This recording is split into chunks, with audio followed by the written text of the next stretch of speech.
everyone, welcome to On Cable Tonight. I'm your host Loretta McNary, and I'm so excited about the show that we have today and to meet my new guest. Please welcome to On Cable Tonight the director of Harrah's Hope Lodge, Kim Colbreth. Hi there. Hey, how are you?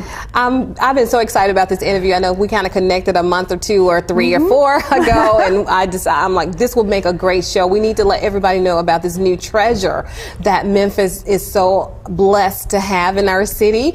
And you all, I know, hit the ground running, so I just kind of want to build up to that and tell everybody about, you know, the groundbreaking of Harrah's Hope Lodge right downtown next to the historical and phenomenal Sun Studios. That's right. Well, it opened in November of 2010, and I was hired as the director just prior to that, so a month prior to that, and we had a huge dedication, and all the people that were so wonderful to be a part of it, the donors and volunteers came, and so it was a wonderful tribute to them and honored them. And so we opened our doors and had our first guest in December. So exciting. We just flocked all over them. So you opened in October? Well, I was hired in October. We opened our doors in November. And had your first and had the first guest at the beginning of December. So yeah, it was great. Okay, let's kind of give them a background before we start building this huge picture, because we're just so very proud of the work that's being done and to have Harrah's Hope Lodge here in Memphis, Tennessee. So let's, you know, just tell why, because there's a huge need, and that answers the why, but just tell us more about the history of the Hope Lodge. They did a medical assessment approximately 10 years ago to find out if Memphis had a need for it, and obviously there is a need. And so they began with trying to raise funds for it right away. And we have a wonderful Major Gifts Officer, Leanne Hart, who does a wonderful job working with volunteers and donors to try to get people involved. And she did it. It was an $8 million project, and she got it done. And they started, broke ground in 2006, I believe, 2006 or 2007. And again, it was completed in 2010.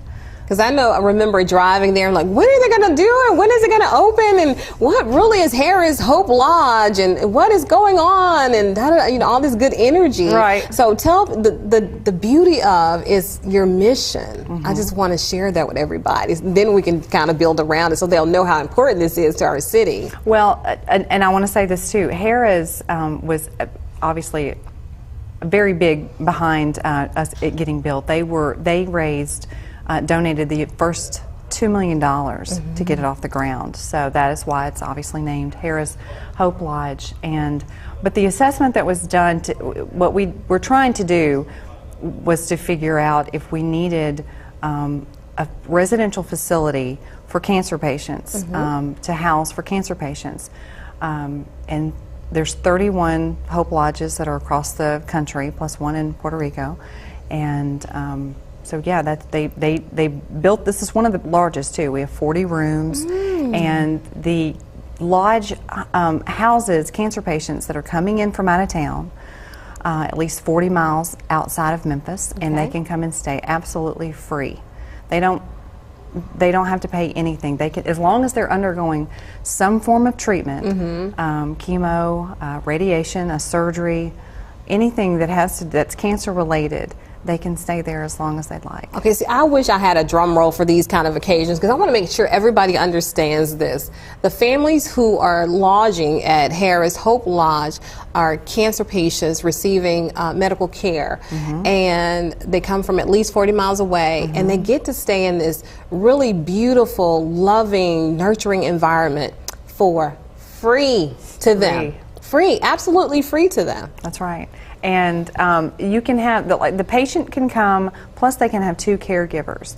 And what I love about the way that the lodge is set up, it is very similar to a hotel as far as how the rooms are set up. You have your typical 2 double beds, a recliner, your TV, private bath. But there's so many spaces, and that's what I love about it. In the lodge, there's libraries, there's day rooms, there's a screened-in porch where they can go downstairs and have coffee. There's a patio area, a huge dining room, full-service kitchen. and the kitchen is set up kind of like a rectangle, and you've got 4 different cooking areas. So the caregivers can, or the patients can come down and just completely cook a meal. And that was one of the best things when I first started at the lodge. I couldn't wait for somebody to be in the kitchen and start cooking so that I could have that smell, and I would know that they're, you know, making themselves at home. And one morning I came in and it smelled like bacon. And I almost teared up. I was so excited because I mean I knew that they were in there and they're cooking their breakfast, and you know, and they, you know, making themselves at home. And what better smell to remind you of home than something cooking, especially bacon, and you know, on the stove top or in the oven, however. So are you saying they have 4 separate like stovetop areas? Yeah, there's 4 different cooking areas, so that they're not on top of each other. Wow. So you've got 4 stoves and 4 ovens.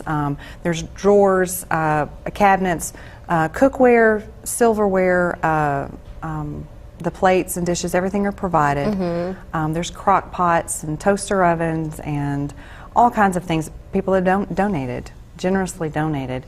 And all these things were donated to us prior to opening, and some after opening. But yeah, they just come in and they'll, you know, the guests are asked to cook their own meals. And there's a, behind the kitchen, there's a pantry, and depending on what your room number is, you get your own private pantry, locked pantry, and industrial size refrigerators and freezers. And you get 2 bins, and you can put your freezer items in, your so they buy their own food, or is that provide? Okay, so they buy their own food. They do buy their own food. Okay, and sometimes do you have like pizza night? Because I heard, you know, prior to us coming on. Tonight's pizza night. Tonight's pizza night. So all the families will gather and have pizza. They can have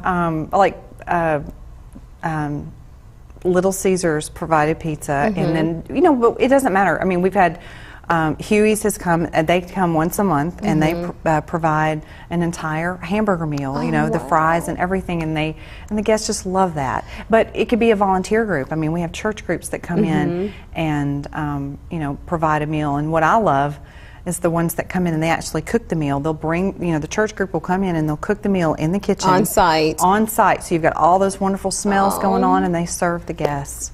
That is so, I mean, I'm just loving that the people who need it the most are getting that kind of loving, nurturing environment, walk side by side with you at one of the most probably traumatic times of your lives, so they can have a caregiver, so you don't have to be there alone. You know, and well, how do people find you, or how do you find patients, or decide, you know, are there any stringent requirements? How does that part work? Well, what we ask, I mean, I'm working with the referral sources, meaning all the hospitals and the clinics in town that treat cancer patients, and we just ask that they send a referral over, and that's really all that's required. Again, you know, they need to live 40 miles or more outside of Memphis.